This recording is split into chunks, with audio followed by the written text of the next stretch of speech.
All right. And then everyone, if you could mute your microphones and don't be offended if I do mute it for you if you start making some extra noise. All right. And then Jason, if you're online, I'm going to pass it off to you so you can do the introduction of Kimberly. And then Kimberly, you have free reign to take over and share after he's done. Great, thank you. Excellent. Can everyone hear me okay? Yes. Okay. And Kimberly, your last name, Watson-Hemphill? Yes. Oh, good. Okay. All right. So I will begin. Welcome, everyone. I will start off covering our speaker for this evening, Kimberly Watson-Hemphill, a globally recognized leader in the field of innovation and operational excellence, founded Firefly Consulting in 2009. She is responsible for the vision management and long-term strategy of the company and is committed to driving high-impact, sustainable results for clients. Previously, she served as a partner with Accenture, I apologize if I got that mispronounced, and a vice president of George Group Consulting. Kimberly is frequently invited to speak on topics related to leadership and continuous improvement both nationally and abroad, and has authored several books and publications. Her first book, Fast Innovation, hit Business Week's top 10 businesses book list. Her most recent book, Innovating Lean Six Sigma, shares insights from her 20 plus years of hands on experience in operational excellence. She has degrees in engineering from the University of Michigan and the University of Texas at Austin. She is a master black belt and a senior member of ASQ. Today, her presentation topic is Adventures with AI Turning Data into Insights. This topic explores how generative AI can enhance quality practices through data analysis, visualization, and process improvement support. It outlines current AI adoption trends in the workplace, demonstrates practical applications, and compares AI-based tools with traditional software. A case study illustrates how AI-assisted analysis helped identify excessive call wait times and measures impact of process improvement. This presentation also reviews benefits, challenges, and future plans for AI implementation across industries, highlighting both the promise and limitations of modern AI technology. I am pleased to welcome Kim Watson-Hemphill. Thank you very much.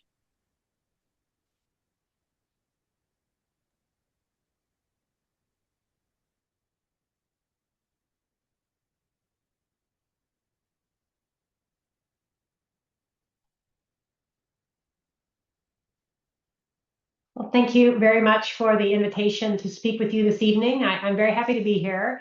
I'm a senior member of ASQ, and I have been a member of ASQ for most of my career. I'm currently based in Austin, Texas. Thank you to Mitchell Holstage, Jason Siebert, Robert Mitchell, and Barbara Bannock for coordinating this, and also my good friend and colleague, Chuck Cox, for the introduction to the Phoenix section. With our time today, we're going to have a brief introduction to AI. We will compare some different tools. I have a case study showing how AI has been used for continuous improvement, and we will also go over some findings from a benchmarking study that we conducted recently. I loaded this presentation into ChatGPT and asked for a title, and it said, AI, the intern who works fast and confidently makes things up. So there are some cautions, yet I am still I'm a big fan of AI. So in technology, one of the metrics that the industry uses to measure adoption is the time to a million users. Twitter hit a million users in 2 years. Facebook hit a million users in 10 months. ChatGPT hit a million users in 5 days. So people are interested in this technology and what it can do for us. There is a predictable cycle for new technology. Gartner puts it out called the Gartner Hype Cycle. They're a research firm that does a lot of benchmarking. And their framework for technology in general is we have some new thing that we're excited about. Then it hits the peak of inflated expectations followed by the trough of disillusionment, and over time we get to the slope of enlightenment and plateau of productivity. So Gartner thinks that we have hit the peak of inflated expectations and are now heading towards the trough of disillusionment before we get to how AI is really going to help us. Here's some data from Quality Progress about US employees using generative AI tools. Quality Progress said that 56% of workers use generative AI on the job, almost 10% use it daily. I do use it for my work, although I don't use it daily. I use it for some of the things that are mentioned here, writing, brainstorming, and researching for sure. It can also be used for analyzing data. We'll have a case study for that in a bit, and forecasting, generating and checking computer code, and recently a lot of the different AI solutions have added image recognition. So we'd love to know how you are using AI. And we have a, let's see, next. We have a brief poll if you'd like to participate. It's only 2 questions about how you use AI or GPT or other solutions. If you'd like to participate, you can either take a picture with your phone of the QR code, or you can just go to the website, ahaslides.com with ASQ Phoenix, and tell us how you're using AI. It's a 2-question survey. I will tell you and apologize in advance that the software is a teeny bit kludgy, but that is because it is free.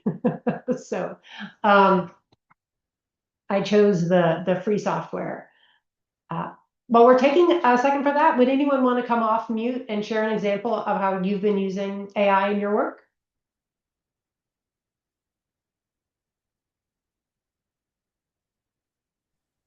I use it to generate um, Python scripts Okay, to just crunch through data, or really to cleanse data if I have like a free text, or yeah, just a lot of data cleansing, I would say mostly. that's great. Do you use Claude or a different software? My internal company approved one is Copilot through Okay, Office 365, so that's what we use. okay, yeah. We should all use what our company approves.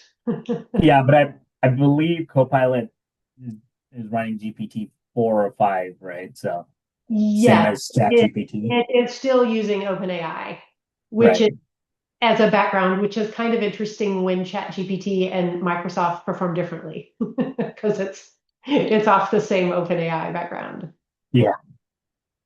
But, um, so I did test the poll before our call.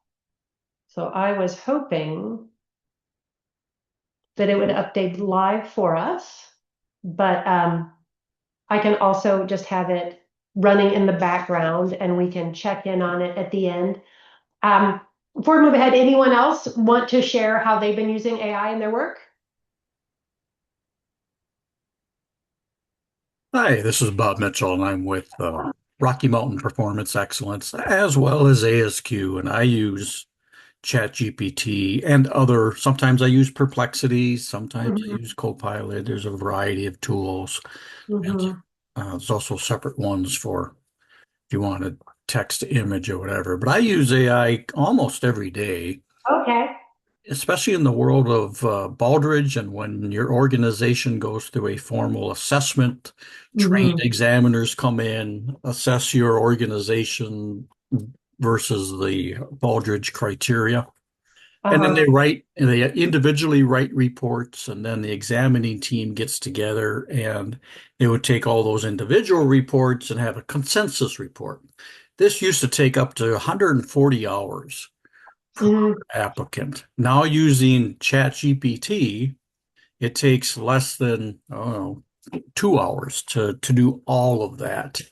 The nice thing about ChatGPT that I discovered is you can actually have it take on personas.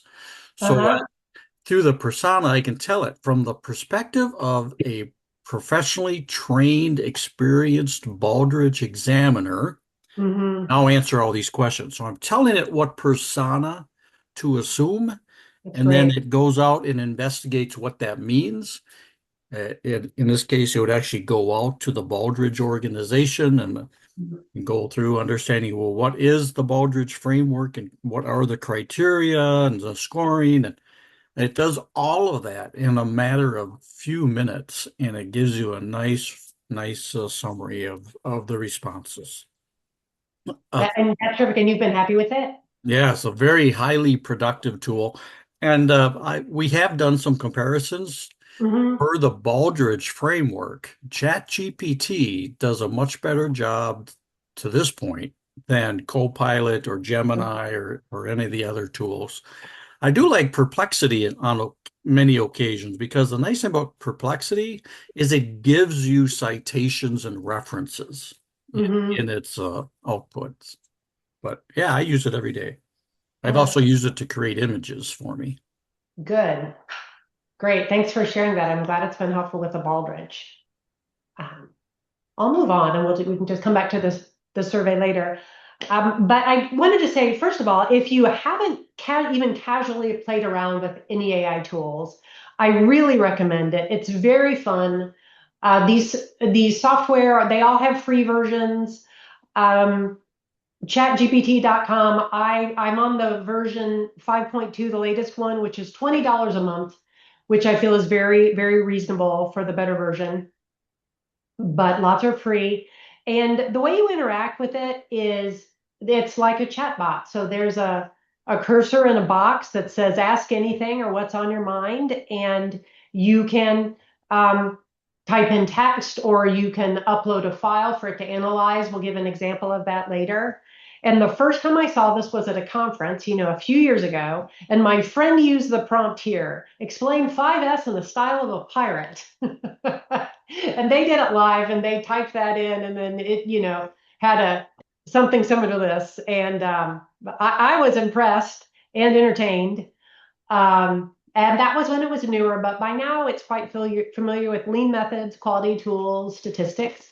And I just learned also very familiar with the Baldrige framework. So that's terrific as well. ChatGPT also now works with images. So I got this one. I had a professional photo for work, loaded that into ChatGPT, and I asked it. My prompt was to create a Studio Ghibli style image of me with the background of your choosing.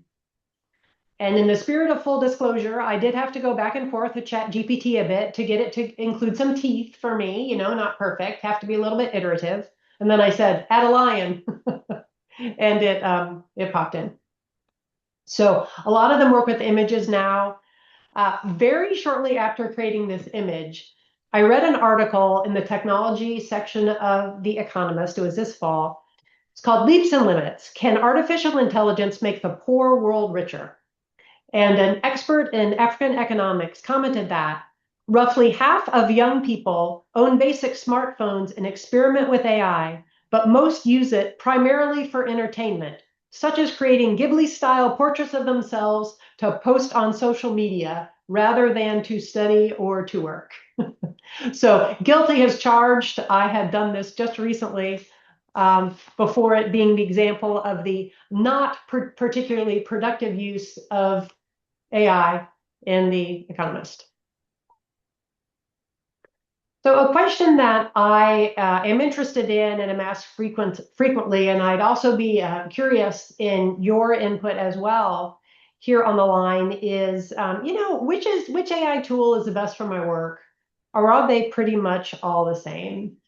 And in this mini study, what we did was we looked at ChatGPT, which is running OpenAI, Claude, which is running Anthropic and is supposed to be the best for coding, Google Gemini, both Google Sheets and the web, and Microsoft Copilot, both in Excel and in their app.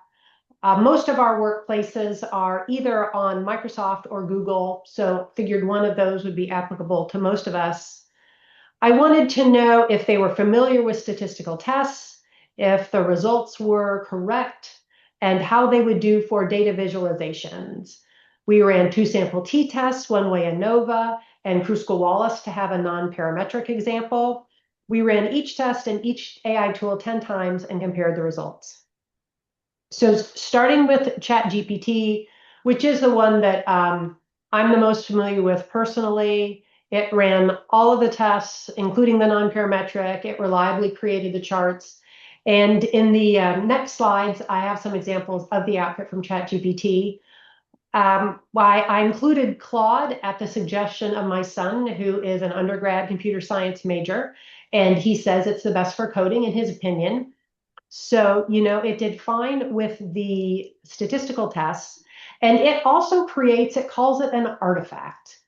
And the first time we ran it, 2-sample T, it created this lovely artifact with all the background you could want and just charts and every bit of possible information. And I hadn't used Claude before, so I was blown away. I'm like, wow, this one is totally going to win. And then every other time that we ran it, that artifact was either broken or unhelpful. So it didn't give me anything correct and it was fine, but that perfect artifact appeared once only. Moving to Gemini on the web, there was a situation where it hallucinated, where it confidently gave me the wrong answer for one-way ANOVA. I was surprised by that because the way that it's working is the AI is pulling a statistical package in the background. So I really wasn't expecting that. But when we did it, we got one hallucination. It did reliably create the expected charts. Gemini in Google Sheets, worked well for analyzing the data. It made the charts. They weren't incorrect, but I would say that the Google Sheets charts, if you're used to Excel or something else, are a little bit less attractive. Microsoft Copilot on the app was incorrect on the stats every single time, and the charts were either broken or non-existent. And I will say every time I go back to an AI tool, if it isn't one I use frequently, but I check it in 6 months, they're always improving. So I have no doubt that Microsoft will get this figured out. The Copilot in Excel, this one was sort of, I found slightly amusing because when I would ask it, say, for a one-way ANOVA, it would tell me how to load up Excel's data analysis toolpack add-in. So Excel has a free statistical toolpack add-in that does lots of these things. And, I know that, and you can use that. But it had, in my opinion, been overtrained on the Excel help. So when I would ask it to run the analysis, sometimes it would do it, and sometimes it would tell me how to load the add-in. So that was kind of funny. And all of them did non-parametric statistics as well. And in this case, since there wasn't a, it isn't part of the data analysis toolpack. It wasn't confused on that point. Would anyone else like to share their experiences in the different AI tools that perhaps they've used for their work and how they compare?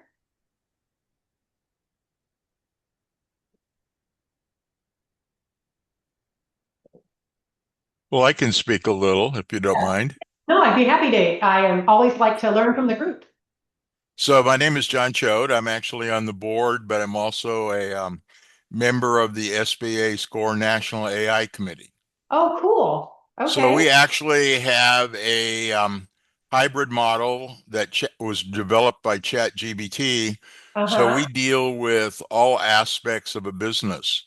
So Mm-hmm. we create anything from business plans to marketing statistics to graphical analyses for all our mentees. Oh.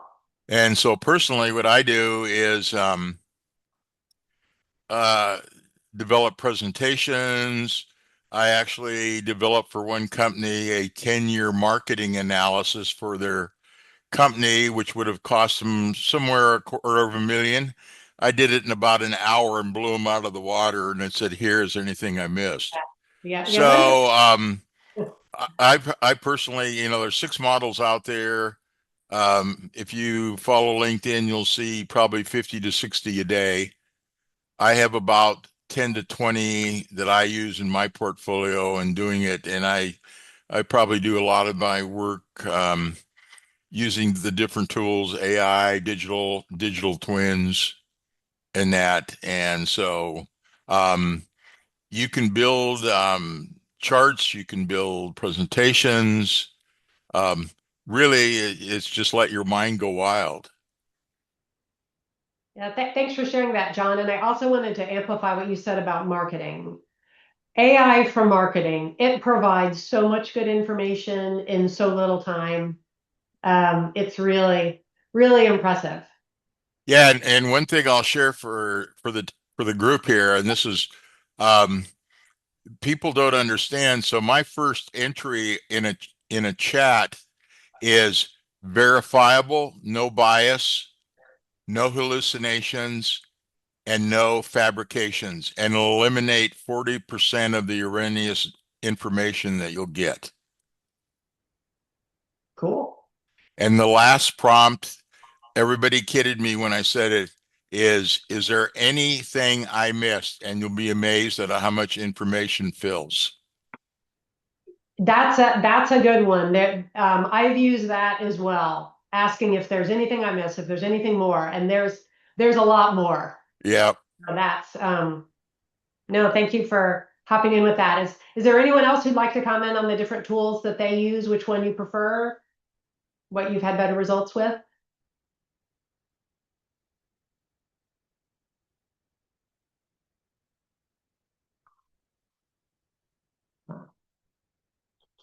You think of it, hop in later. This is just an example of what statistical output looks like from ChatGPT. Here's the data utilization of data visualization example that I was referencing in the previous slide.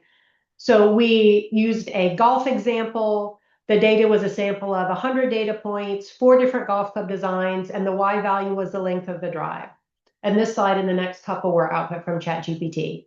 And the prompt was, run an ANOVA on this data, visualize it, and interpret the results. So it knew to create the box plot. And one really great feature of AI is just how easy it is to make cosmetic changes. So you can just, there's no poking around. You can just type in, change the Y-axis to golf club design, or if you would prefer a different color, change color to green. The cosmetic changes are very, very easy. Here are the statistical results that ChatGPT provided, and I did double check all these numbers with Minitab statistical software. Compared with Minitab, one of the interesting things is that ChatGPT is very comfortable interpreting the data and providing some practical takeaways. And it also somewhat consistently offers next steps, which I find helpful. So, if you know statistics, you know officially that an ANOVA test will tell you if at least one of the means is different, but it won't tell you which one. With this data set, the differences are large enough that you can infer this already, but if you wanted to test this statistically, ChatGPT suggested running Tukey's. So as a practitioner, I know that Tukey's follows ANOVA, but it would have taken a minute or two for me to remember that that's what this test was called and to poke around in Minitab to find it. And so I found it very convenient that ChatGPT just made this suggestion. And here are the results from that. It's the same chart that you would expect to see in Minitab, where it shows the confidence intervals for the paired differences between the pairs. And you're looking to see if the confidence interval includes 0. But it also offers an interpretation of the results and some key takeaways. And this I found to be very helpful.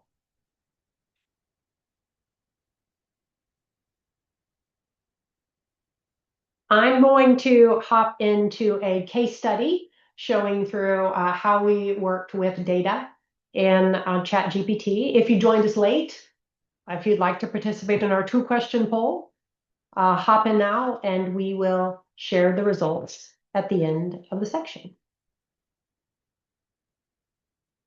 So our scenario here for our case study, common scenario, healthcare organization where we've received the feedback that patients are waiting too long on hold before they can speak with someone who can answer their questions.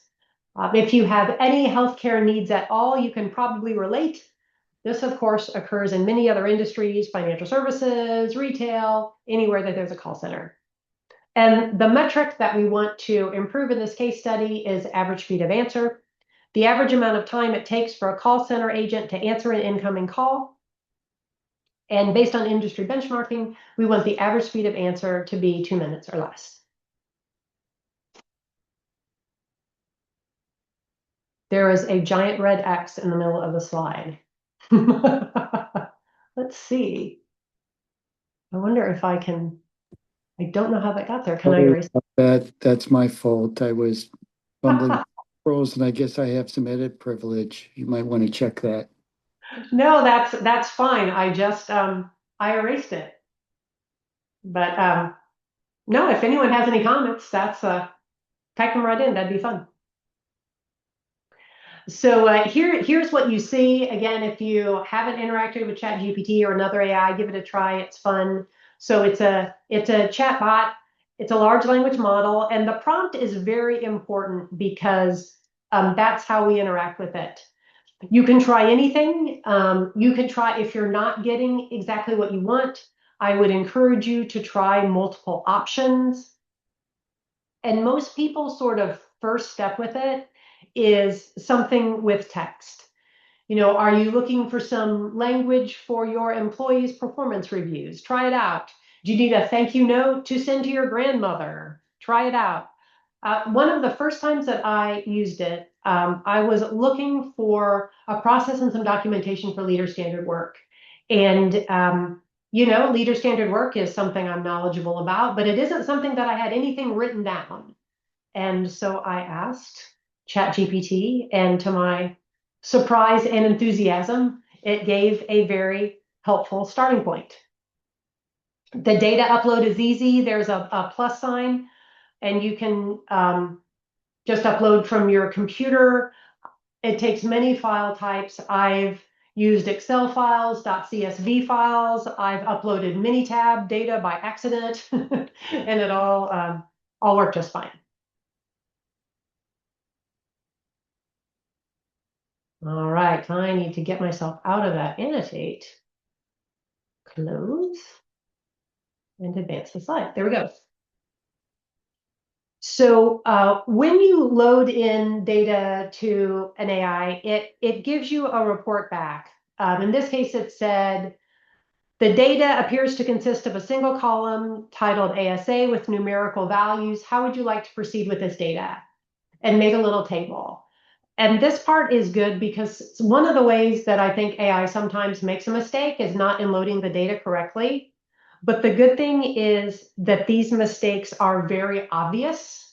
So you wouldn't be fooled. I mean, the problem with AI isn't if it gives you something obviously wrong, right? It's if it gives you something incorrect and you don't notice it. So that would be easily noticed. And I typed in calculate descriptive statistics. Here's the information that it gave. It asked if I would like any further visualizations. I said visualize the data, and it returned a histogram. The histogram was originally orange, you know. No thanks to the orange. Type change it to blue, change the access labels.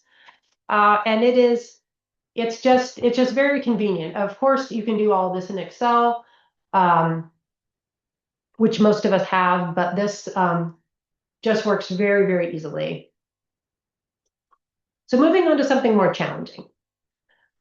When I first asked ChatGPT to create a control chart, it created one control chart where the upper and lower control limits were the mean plus or minus 3 times the standard deviation, and the control area was shaded in bright pink, which wasn't what I wanted. So my first ask was to remove that pink shading, which it did. And then I revised the prompt and made it more specific.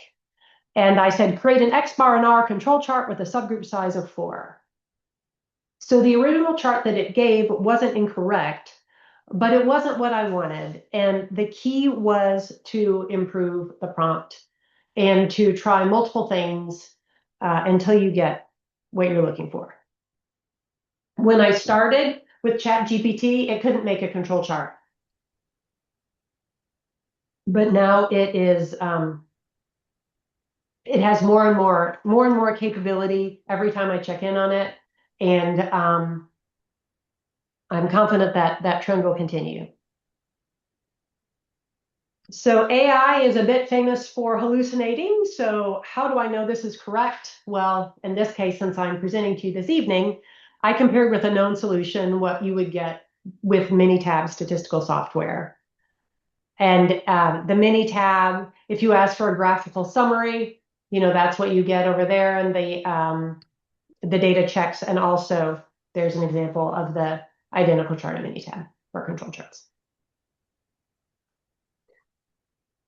So general comments, positives, it's very low cost, easy to use, interactive, intuitive. It's much less annoying than trying to poke around in Excel and remember how to change this or that. And the results are instant, so that's terrific.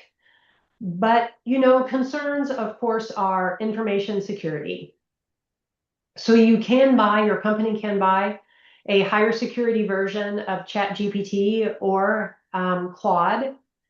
Microsoft and Google say that if you have their enterprise versions of their software at your work, that they offer the same level of security on their AI packages, Copilot and Gemini. And I would also say that the AI only knows what you tell it, and we don't put our social security numbers in internet chat rooms, so we'll use some good discretion there. And, with hallucinations, how to avoid them. One way is to be clear in our prompts. One of my friends and colleagues a while back put a big lean-in example in ChatGPT, and it kind of got all messed up. And his conclusion was that the AI was useless. And my conclusion was that from the same thing was that AI didn't know what he was asking. So I did because of my years of experience in this, but we need to write a prompt that the AI finds clear. Sometimes that is obvious. There are also whole classes, detailed or brief, in the area of prompt engineering about optimizing that prompt. There are funny things in the news all the time. I like the McDonald's AI hiring bot exposed millions of applicants' data to hackers who tried the password 123456. So we have a combo of both an AI and cybersecurity fail in that one. Does anyone have anything that they want to share about how they've been able to keep their information secure with AI? Any experience with that with the group?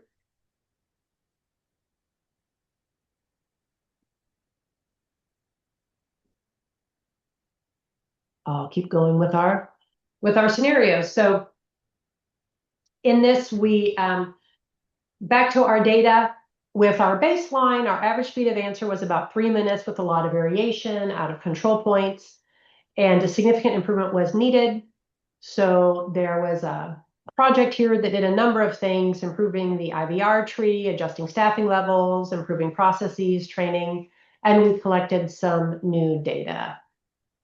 So we now have before and after data, the 2 columns of data. I sent the organizers the presentation, which they can distribute after, or you can reach out to me and I'll give it. If anybody wants these data sets to play with, I'm certainly very happy to share them as well. So this is just a data set with a column of before and after data. I asked ChatGPT to visualize the data with a box plot, and it gave me this chart here. And one of the fun things, I thought it was neat, was that then ChatGPT asked me if I would like to run a 2-sample t-test. So it knows what's next, and it prompted me and also provided an interpretation. I combined both data sets on a histogram, which took a bit of playing with. I did think it was interesting that ChatGPT learned that I preferred the blue chart and didn't bring back that orange one. And I asked it to calculate process capability. And again, it was funny what ChatGPT prompted me. It reminded me that I hadn't provided any information about the upper or lower spec limit. I provided that, and it gave me a CPK value. And I think it's nice that it works like a dialogue. So this CPK value does match Minitab. It's negative because the mean is outside of the spec limit. That's not an error. But this was a case also where I wasn't sure if ChatGPT would match the statistical software because it needs to make a judgment on how to represent the variation. In this case, both use a standard deviation of the data set. But there are cases where the statistical software like Minitab could have used a pooled standard deviation or a variation measure based on the range, which wouldn't have been a hallucination. It just would have been a different way of calculating the value. So the AI methods now available have been pretty solid with using basic stats and basic quality tools. Does anyone else have an experience with that they would like to share?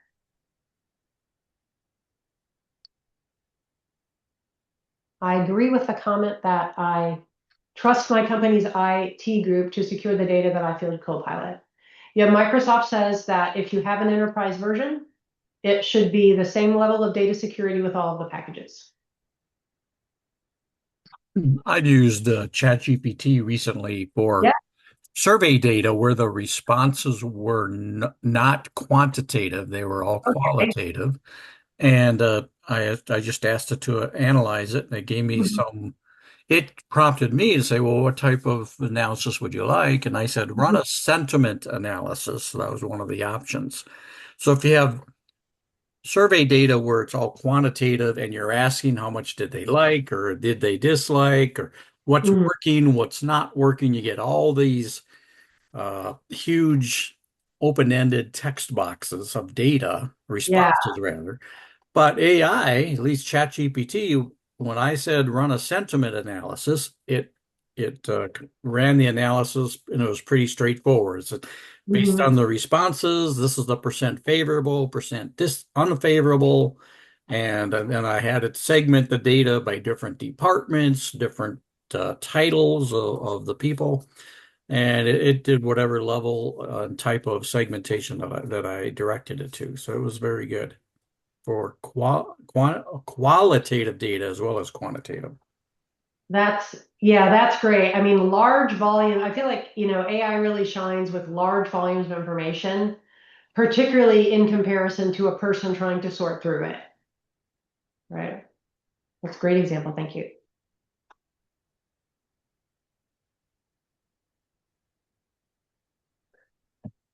I thought that I would create an image for the case study. And at the time that I did this, I got this free image from Dolly. ChatGPT now has images, as you know. And I loaded in the case study and I asked for an image. And I thought some of the things were nice. We've got a call center, we've got people, healthcare likes these soft colors like a soft blue and a soft orange. So when I first glanced at it, I thought it looked great. And if you look closely, the devil's in the details there. The hands are an absolute mess. Some of the faces are messed up. Um, so you know, some of the image generation has some room for improvement there, but they do have some positives too. I'm sure that will continue to evolve. Yeah, I've used three different image-based AI tools depending upon what level Mm-hmm. artistic or conceptual images I want. So I discovered these are just the three that I use most of the time. There's a there's an AI tool called Mid Journey, and it's really good at creating highly artistic and conceptual images. Mm-hmm. If you're like an artist or a designer, Mid Journey is an excellent tool. But Stable Diffusion, another tool, it excels in generating photorealistic images, so and detailed textures. So you can, if you want something more photorealistic, not as artistic or conceptual, then you probably want to use Stable Diffusion. And then DALL-E 3, which I've used too, it's really good. They can create a wide range of images from simple prompts and including something realistic or Mm-hmm. fantastical. So Yeah. DALL-E is pretty good overall for Mm-hmm. anything, but if you're specifically want something highly artistic, Midjourney would be better. If you want something photorealistic, you'd want to use Stable Diffusion. At least those are the three that I've been most happy with. Great. Thank you. Thank you for sharing that. And if anyone else has any AI tips that they would like to impart to the group, um, I would certainly be happy to learn from you. And I'm sure the rest of our our group would as well. Well, if you like to produce videos, I've Uh-huh. also run through some self-experimentation, and Mhm. my top three are one is called HeyGen, Heyjen, and it's really good at generating photorealistic human avatars and facial expressions. If you want something just more broad for video editing and animation and visual effects, there's a tool called Runway, and it's especially good for making film quality productions and advertising, especially for use in social media. So I use Runway a lot.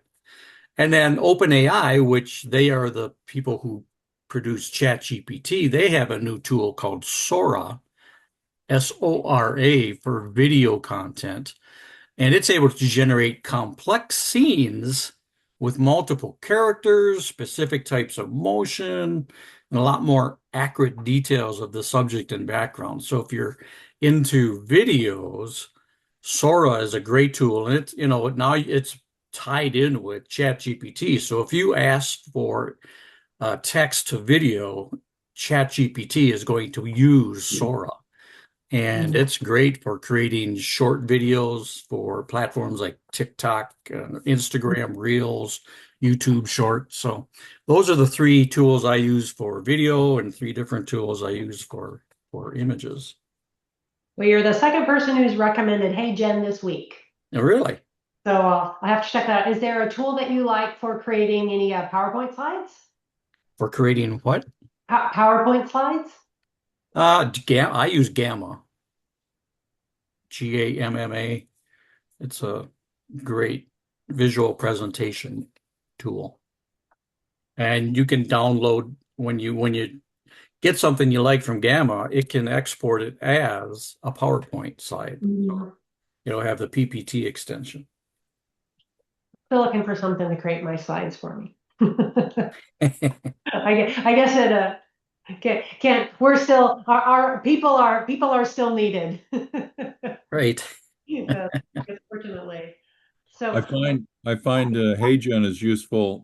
HeyGen is useful for roughly a 2-minute introduction to a slideshow. The reason is because very often you give them a reading list of 3 or 4 pages, or maybe a chapter, and they don't read it. So their nomenclature recognition as you start the slideshow is not very good, and they're 1/3 the way into the slideshow and they don't know what's going on. So a 2-minute HeyGen is a really, really easy way to get people to get the nomenclature down so they understand what you're talking about. oh, that's a great suggestion, Chuck. Thank you. Any other thoughts from our participants?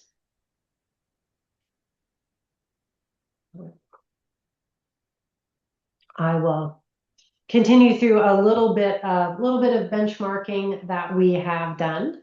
Like I said, if you join late and want to be in our participant poll about your AI usage, just 2 questions. So AI, as we know, it's everywhere in the news. Here's a statement that was put out by Accenture, a very large consulting firm, December 2025. That reinvention is no longer optional, and AI is shaping how it happens. Research has shown that 86% of CXOs plan to increase their AI investments this year, yet only 13% report significant enterprise value. So that's what they're saying there. I used to work at Accenture, as did Chuck, and some others may have as well. So I'm always interested in what they have to say.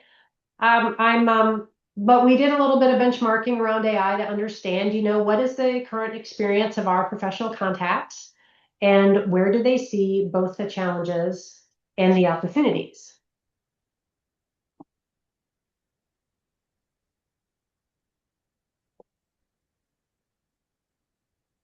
We interviewed as broadly as possible, gathering a wide range of perspectives from across the different levels of the business. And we also tried to hit many industries, including some representation from commercial and government, to see what people were thinking about AI. So if we asked if people were leveraging technology for process improvement, as straight up as that, 94% yes. So most people said that they were also using some AI, over half, and there were 10% who said absolutely not. So let's dive in. How are companies using AI for process improvement? So I'll share a couple of examples, and maybe you have some as well. I love that a client made the comment that Copilot makes simple tasks simpler, but what about something more important, right? So Copilot can help me write an email. Like, so what? What's something important? So some examples of things that are important. One application that we all benefit from is the use of AI for fraud detection in financial transactions. By using machine learning to analyze vast data sets in real time, financial services organizations can identify unusual patterns that signal fraud faster and more accurately than traditional methods. And our family had an attempted fraud where someone tried to rack up a very large credit card bill at Target. And thankfully, the system detected it and blocked it immediately. I also know they're head of cyber, which is kind of fun. But we can see how those systems improve over time. It used to be that, credit card fraud would be detected if perhaps you tried to use the card at a country you hadn't visited before. But now it was detecting fraud as close to home as Target, right down the street from my house, which is scary for other reasons, but I'm thankful for the fraud detection. Another important application that could potentially impact all of us is the use of AI for claims adjudication in healthcare. So here's a quote. Healthcare is using AI for claims adjudication by automating and optimizing nearly every stage of the process, from initial data submission to final payment and denial management. AI tools leverage machine learning, natural language processing, and robotic process automation to enhance efficiency, accuracy, and fraud detection.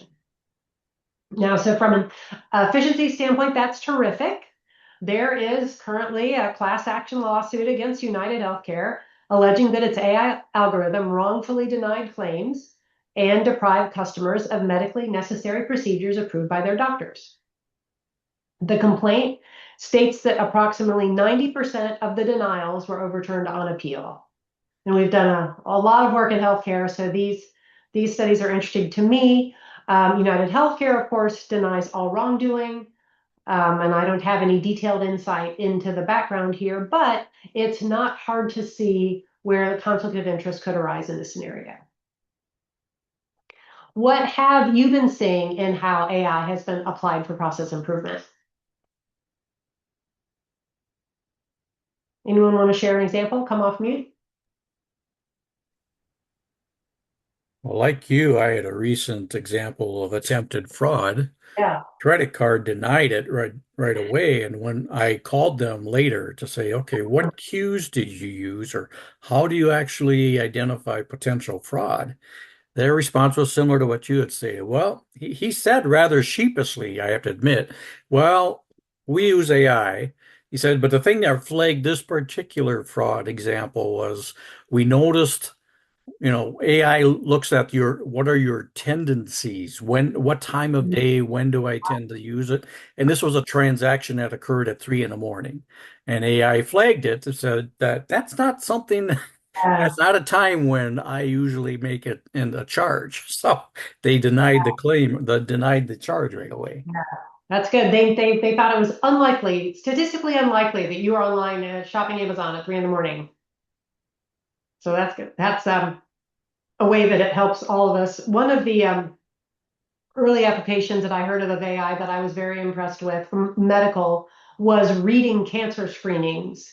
That an AI application was able to detect cancer, the patterns earlier than the human eye, which I thought was inspiring.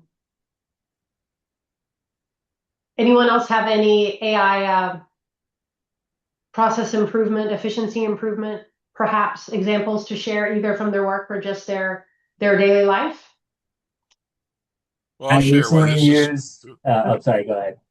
yeah, I was just going to say at SAP, one of the fun things we were doing was actually when you go to a vending machine in the movie and you put your data in, it would come in and said, based on your history pattern, these are the products in the machine that are available for you that you might like to consider and other options. Oh, that's neat. There was an AI vending machine. Yeah. Yeah, SAP, I was at SAP, I was a consultant there. We were piloting that. So they were going to put it in the different areas and even in retail where Nokia and augmented reality, you could come in and it would direct you to all the areas that had sales going on and the different retail items that you commonly looked at and what other areas to go to. That's terrific. I read about an AI vending machine at, I'm not sure if it was at the Wall Street Journal, but it was some very professional news outlet. And they gave it to them to see if they would test it out, if the journalists would just play with it and use it. And the experiment was to see, as a vending machine, if the AI could run an autonomous business. Yeah. And, it was interesting. It did some things well, and it did some silly things. They got it to give them a free Xbox. Yeah, I'll bring up one thing. I'm a vet, so I was at the VA, and it was interesting. I had a pulmonary scan, and they did an AI scan on it, and they said 5 doctors had missed it, and the AI quickly looked over 40,000 records and said you need to refocus in this area, and so that's how they're using it now on a personal note. That's terrific. And to me, it really makes sense that an AI model would be able to detect an anomaly much easier than a person. Well, So I'll give you an example, a quick example. When we were at SAP, when we Mhm. were getting into this research in AI and doing advanced studies, we took a report that normally took 3 days to run. And after we got through using the AI tools, we were running it in milliseconds. Yay. That's terrific. Chuck, did you also have an example that you wanted to share? You're on mute, but I thought you had something.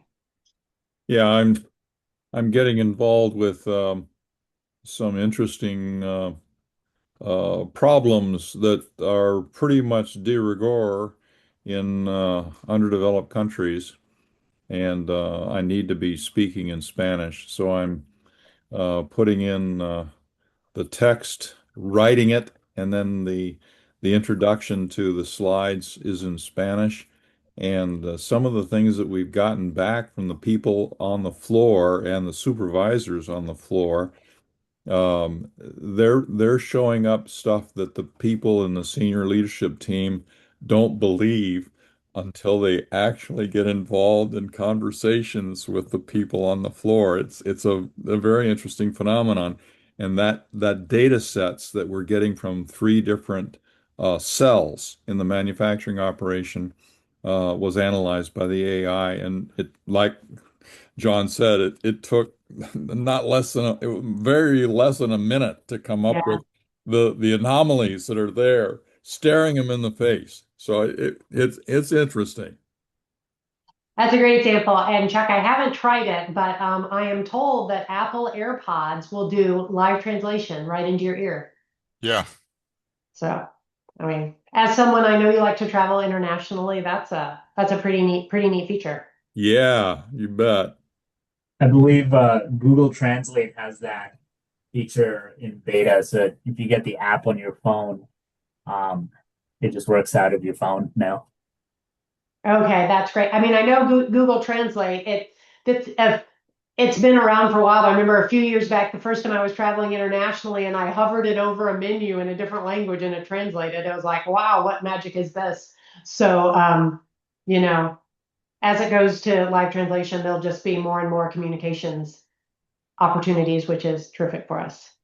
I'll throw a quick statistic out for you. I just Yeah. to our group. So, uh, in the world of small business, we're doing a lot with AI with our Yeah. committee, and I Mhm. just released a report. Is Arizona 89% of the small businesses use AI, and we're 10th in the nation.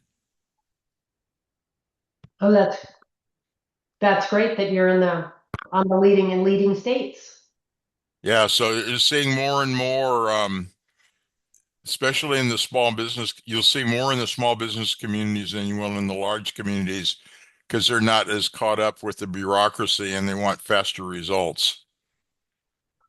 I'm in a part of an entrepreneurship group in Austin with a number of business owners, and we also see a lot of adoption and willingness to try new things in small business.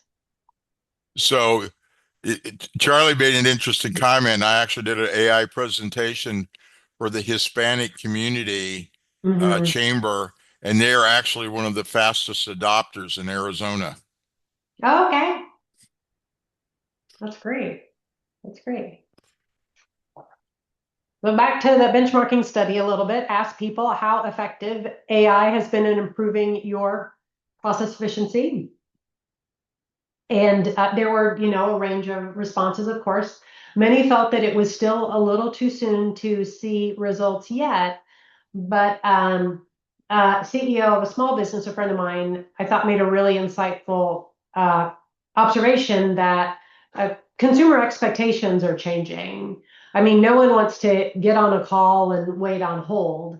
We're expecting instant help. We've all experienced a chat bot through Amazon or another retailer. These aren't perfect. I've got a funny story in a bit, but they can definitely respond to basic questions on order status, refunds, or other common large volume inquiries with zero wait time. And what we experience in one industry changes our expectations for other industries as well. So we also asked those who were not using AI for process improvement why they were not. And the most common was concerns over data privacy. And unsurprisingly, this was heightened when we were talking with professional contacts in the pharmaceutical industry or other research organizations. But interestingly, the FDA is definitely using AI. They've made a number of public statements and press releases about it. They have an internal LLM to accelerate clinical protocol reviews, shorten the time needed for scientific evaluations, and to identify high priority inspection targets. Other people that we talked with were understandably concerned about hallucinations, or they just had more pressing needs at the moment than worrying about implementing AI. On how likely is your company or organization to invest in process improvement in the future? More than half, yes. That's not surprising. I think most people, if cautious, are still interested in how AI could potentially make both our work and daily life better. Since the top concern is generally information security, I wanted to point out a little bit, that most of us at work are either using Microsoft or Google products, and there's a lot that is included with a Microsoft 365 license, and they do advertise the same level of information security across all products. Someone put in the chat a while back, I trust our IT department to have figured out Copilot, right? If they're offering it up at work. So one CEO friend of mine compared Copilot to the McDonald's ice cream machine, unreliable, bad, and slow, but others have been more positive. And Power BI and Power Automate generally get favorable feedback. Power BI offers live dashboards.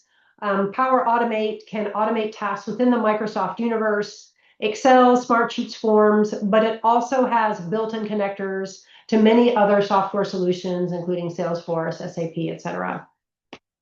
And a colleague shared with me the great example in his branch of government that they had with Power Automate. They were sending budget approvals around email, and as you know, that traffic sometimes gets lost, but they automated that with Power Automate. The stakeholders were very happy with it, and they were confident that with the security they had in place, that their information was staying within their government systems.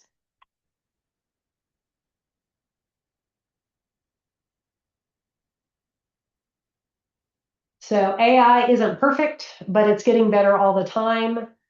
And they're also, it doesn't come with a user manual. There's just that blank line. But if you're not getting what you need, I'd encourage you to just keep playing with it. And I am optimistic for this technology. There's some funnies. I don't know if everyone has seen this one, but Air Canada has to honor a refund policy its chatbot made up. So this is a true story. And if you think about a chatbot that's trained on how to please the customer, well, the customer would be more pleased if it got a better refund policy and it got better ticket prices and this and that. So I'm sure that the customers were pleased with his chatbot. Air Canada was not pleased and originally tried to say that the chatbot didn't represent them, but as it is right on their website, it certainly did. And they had to honor the refund policy and the lower prices that their chatbot made up. So room for improvement, but still very promising. Let's see our poll here. Do a refresh here. So everyone here has used ChatGPT or another AI in their work. That's terrific. And if we go to how, so we've got a big range. The highest one there, writing, brainstorming, researching, data analysis, computer code. And I have used it for many of these things as well. So we have sounds like a pretty experienced audience here with AI. If anyone else has an AI experience that they would like to share with me, I have a lot of good experience here. I would be happy to learn about it and wanted to thank you for inviting me to present this evening. Please connect on LinkedIn. Our family members are the only Watson-Hemphills out there, so we're very easy to find. And we can distribute this presentation and the data sets to anyone who's interested. And thank you for inviting me this evening. Thank you, Kimberly. And yes, we will be posting both Kimberly's presentation and a copy of this recording on our My ASQ community. Great. Great. I'm happy to Thank you, answer Kimberly. or any questions that you might have for me, or also any opportunities to learn from you if you've had some success with AI.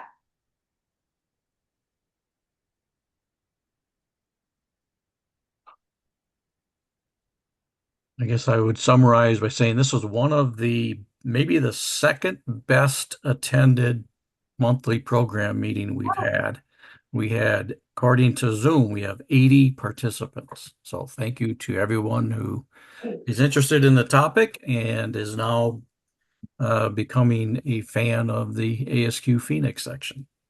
That's great. I both surprised and delighted in that when we were talking about where we were from, that people were from all over the country. That's neat. An advantage of remote versus in person. Yeah, we find that we've had people from up to 11 different states and 4 different countries attending our program meeting. Okay. Well, that's terrific. We really have a good reach. Martin Andrews just posted he's from Australia, so good to have you. Wow, it's I think very early in the morning in Australia.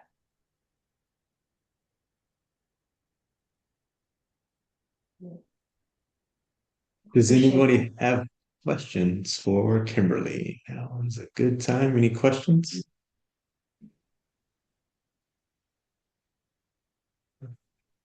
I'm looking through the comments to see if there's anything I missed.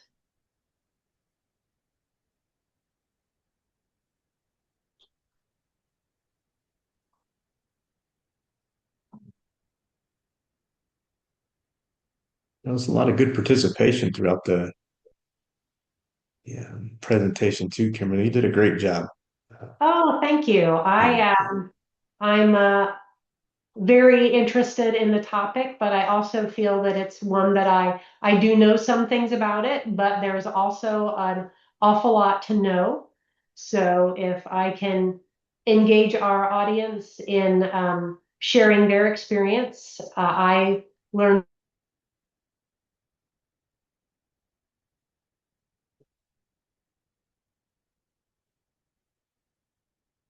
Did we learn lose something Kimberly? as well, and then something rest of the group will hopefully also beta comment. Thank you. Yeah. All right, if there's no questions, I think, is there anything anyone else would like to share? We do have a networking opportunity. If anybody would like to come off mute and if you'd like to I do have a discuss. question. This is Yeah, go ahead, Sylvia. Sylvia from the Mhm. Channel City section over in California. For Kimberly, actually. I was just wondering for those who haven't had much experience other than playing with AI, what would be the best way to really come up to speed and learn a lot? What would you like? What type of thing would you like to know? Professional, like being able to do the PowerPoints or being able to do the SPC, like and know that you're confident that it's not hallucination type Right. level of feedback. So for just general training, I took some short courses on, I think I was on, it was on Coursera. Like I originally took Google's class AI for Everyone. Um, I picked up, I'm on the online learning platforms, Coursera and edX, and they have some introductory classes that are inexpensive. So I've done some classes. I've also found that a lot can be learned just sort of by trial and error. And there's a lot of information out on the internet, and not all of it's good, but I found that the information that's just available out there with searching on AI prompting pretty helpful. And there are also online classes in it. I mean, the rub of it is the AI prompting. How do you write the prompt to get what you want? But if you are working in an area, it helps to work in an area where you're already knowledgeable, and then you know if you're getting good stuff or junk. And you do need to check references, of course, because AI is famous for occasionally making things up. Thank you so much. That's helpful. One of the online learning tools I've used, you can find it on Facebook. They do a lot of advertising there, but it's called Coursive, Coursiv, and it's a 12-week immersion into a wide variety of AI tools. Oh, cool. And it starts with tools like ChatGPT and more of the traditional text prompting. And they go into dialogue about how to improve your prompts and the fact that ChatGPT can take on personas. Kimberly showed an example where she said from the voice of a pirate, but you can have the persona as a sales manager or a marketing manager. You Yeah. tell it what kind of persona you want, and then ask your prompt in a successive, and it'll give you the response you're looking at. And it's one way to mitigate or minimize at least the hallucinations. But that course, it's a 12-week course. It's like $39, but it takes you through, I'm trying to think, something like 28 different AI tools, from text-based to generating images, generating videos. It's got a wide variety of different tools. And that's just one example that's out there, but it's one that I can attest to. It is really good. And you put as much time into it as you want. You can do one session per day. They're all like built or designed around like no more than 20 minutes. So a Mhm. 20-minute learning session. You can do one a day, you can do 3 or 4 a day, but it's designed to be like a 40 different modules, and it's pretty good. All right. Well, we got Thank some you, Robert. that's some good stuff in the comments here. Yeah, I've done some Coursera stuff. There was another question up a little bit further. It says, other than trusting the company's IT department, do you have any further suggestions on its ensuring security, especially regarding proprietary information? I mean, I would say based on data, it knows what you tell it. So if you have data and you label it X and Y and you load it in, it doesn't know anything about it. So I would also just consider what information I was providing. I mean, it will never know. It only knows what we tell it. But both Microsoft and Google say that if you're on an enterprise version, all of their products have the same level of security. ChatGPT and Claude say that you can unclick a button where it won't train on your data. And they also have versions you can pay for that have a higher level of security.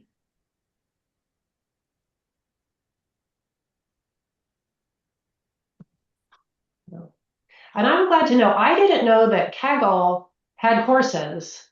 So that's a good tip for me. They have a bunch of data sets out there for data science. If you're looking for data sets to play with, that's what I've used Kaggle for. But I didn't know there were courses. That's a good tip.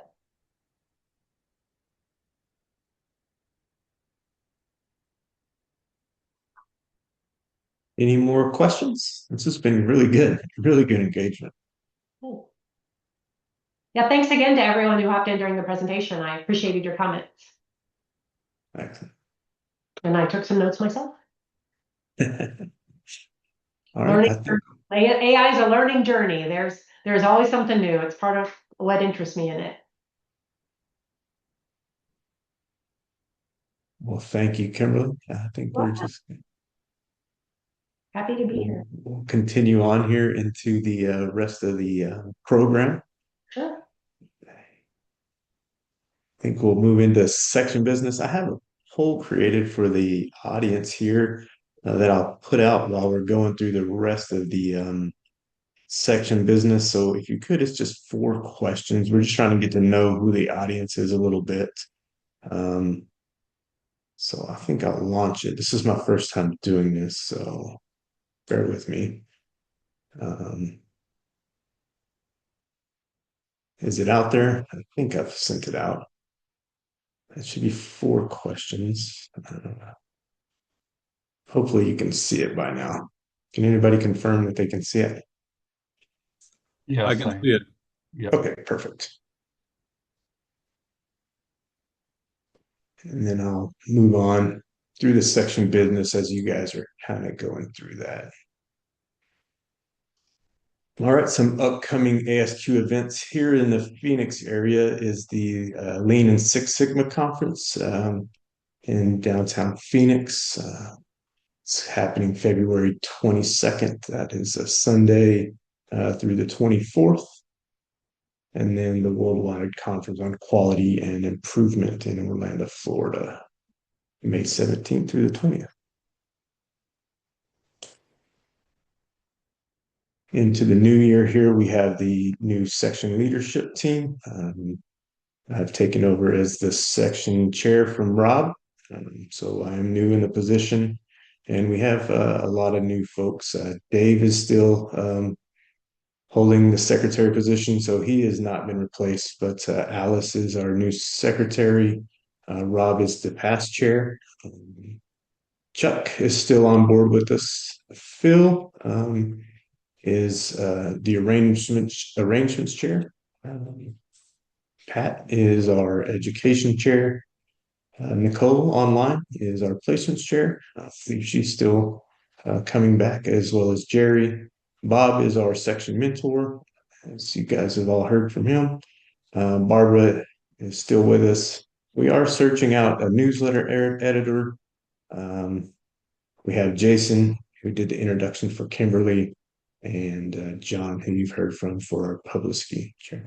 And most recently, we are looking for a scholarship chair as well. And so we do have a call for volunteers. We're seeking volunteers for that newsletter editor, scholarship chair, and that chair-elect positions. If you're interested, you can reach out to Sam Chang. His email is here at the bottom of the screen, or you can reach out to myself or any of the leadership members. You can go to the ASQ Phoenix website. Our emails are posted there, or you can refer back to this presentation.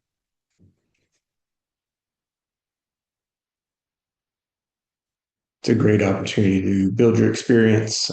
You can influence the network. This is one of the reasons we're putting out this poll, just to get to know the audience, but also to find out what what industries you're in, what your experiences are, and how we can better serve you. So if you're interested in being part of the community and servicing the community, then this is a great opportunity to put your hat in the ring. Click through here. Nicole manages this site here as far as the job board. So we do place updated job listings here. So if you're ever in the need for a job, you can go here. And then also we have our library. So this recording and all past recordings, you can go and search out there. So if you need to watch for some RUs, you can review past recordings and then email Jason Seibert for which recordings you have viewed. The honor system applies there, and then he'll send you some updated RU certificates. And then for our upcoming events are here on the tab. So the next event in February, I believe, is posted, and Jason's been doing a great job. I think he's already had speakers out till October, so we'll get those uploaded as soon as possible so you guys can see what we have available through October.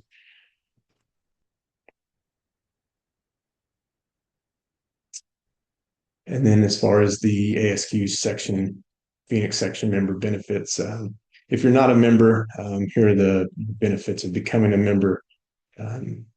Professional networking with the global organization, discounts on the training, access to that content on the previous site that you saw there, as well as the ASQ sites, updates on the professional news and issues of the current best practices, and ASQ membership places the quality professional among the leaders of their respective industry and profession.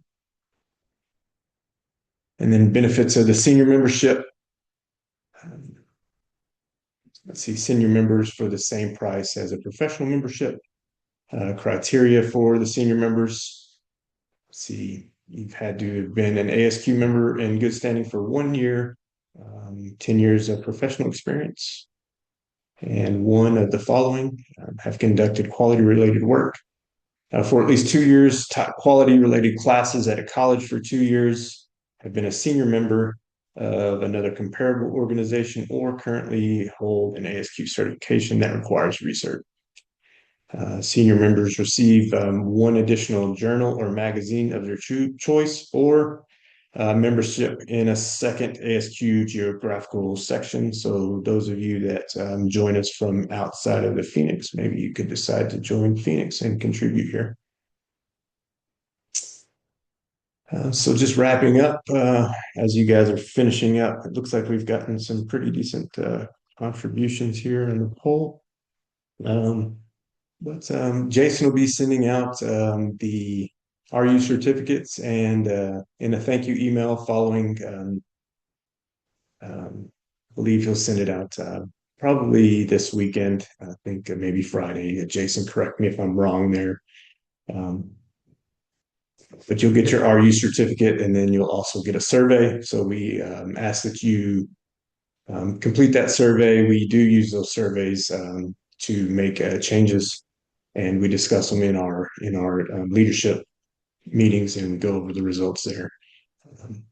And then in our February program, we're going to be actually Bob, who you've heard from, will be doing the program on designing your quality career leadership and performance excellence across every career path. So, Bob, I don't know if you wanted to any spoilers here, but I'll give you the opportunity if you'd like to say anything Well, about. I guess just a little bit of shameless self promotion here, but we try to have a good blend between hard tools and soft skills. We tend to rotate those. We've had quite a few of the hard skill presentations recently, and I think in fact tonight's was maybe the third or fourth presentation on AI, but it was a great presentation. They've all had a little different slant, and Kimberly did a wonderful job on some practical applications, some examples of tools, and how you would actually write a prompt. So that was very, very practical, and I think very educational as well. So next month, I thought, we looked at, as Orion said, when you do respond to that survey that's in the thank you email for that Jason sends out, we do gather and review as the leadership team your input and feedback. And there have been several instances where people have asked for presentation on, so what is a career path for someone in quality? And how do you manage it? Where can you go? Are you stuck in quality or can you move elsewhere? And so I thought, well, from the perspective of one, but someone who's been in quality for 40 years, or quality related, I should say, for 40 years. And I bounced between technical and managerial tracks. So I thought I'd give a perspective of my career path and how I actually intentionally went about designing my career path.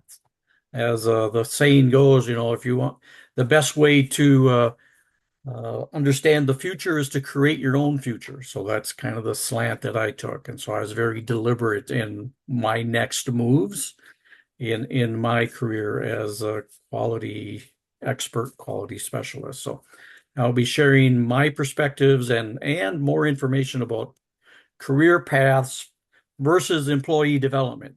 They're very similar, but they're different.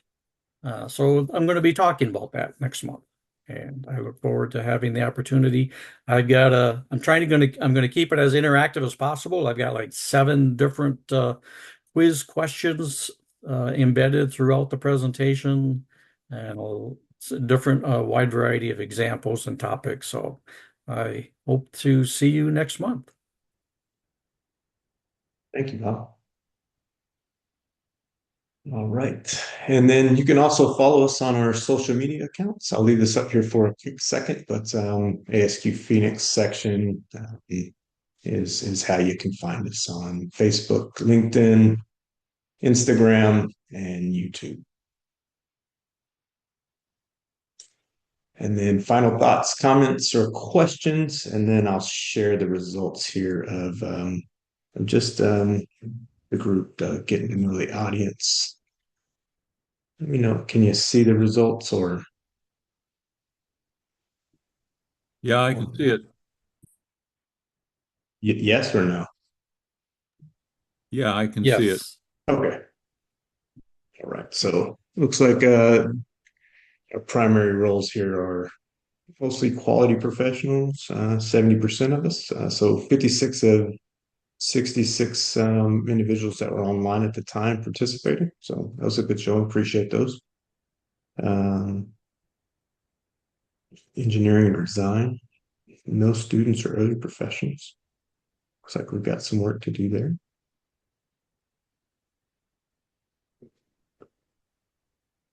And I think Interesting. the demographics of which industry are you currently in will help us a Right. lot as we look forward to planning future presentations and topics. There was a recent comment made that they're a little dismayed that there hasn't been much in the way of presentations toward the healthcare industry. So I thought, well, let's do a poll to see where are the different industries that are represented here. So thank you for your feedback, and we'll be reacting to the data. Yeah, most definitely. So it looks like anywhere from 6 to over 20 years. So yeah. Need to scroll down. We can't see that. Oh, you can't? I'm scrolling, so We can only see one. I think you have to scroll on your own monitor, at least on mine. There's Oh, a slide bar on the okay. I right-hand was side. scrolling. I didn't know that you couldn't see that. I was scrolling. All yeah. right. All Okay. right. But at least, hey, we've got quite a bit of healthcare professionals here, so that's good. I think we need to go chase some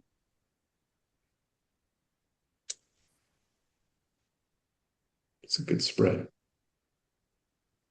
Like to be interested to see what I could do to uncover what those other professions were. I wonder if those in the other profession, if you wouldn't mind, I didn't have an option to put a fill in the blank in conjunction with the poll. Just be interested what the other professions might be that I might have missed. I mean, I didn't have a whole lot of options out there, but could you put it in the chat possibly if you don't mind?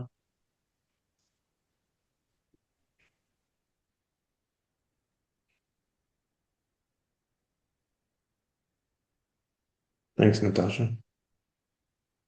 Martin, electrical distribution, professional services, retired. Got it. Reliability engineering.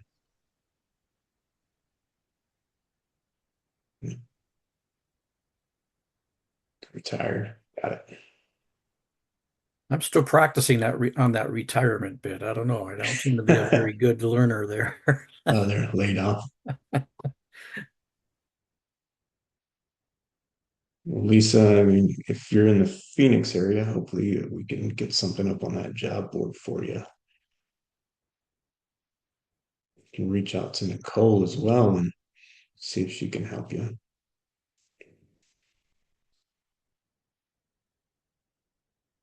Ah, well, again, all right. If there's any comments or questions, final thoughts from anybody, I won't keep you if we don't need to. Um, is everybody satisfied with the poll that we put out? I'll stop sharing it if you don't need it any longer.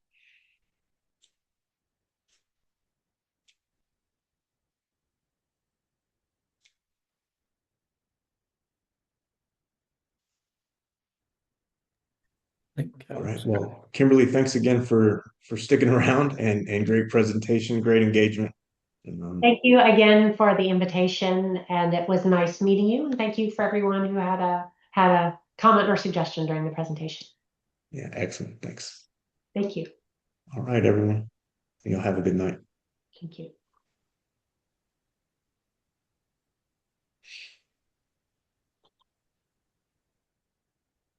Thank you, everybody. See you next month. Take care.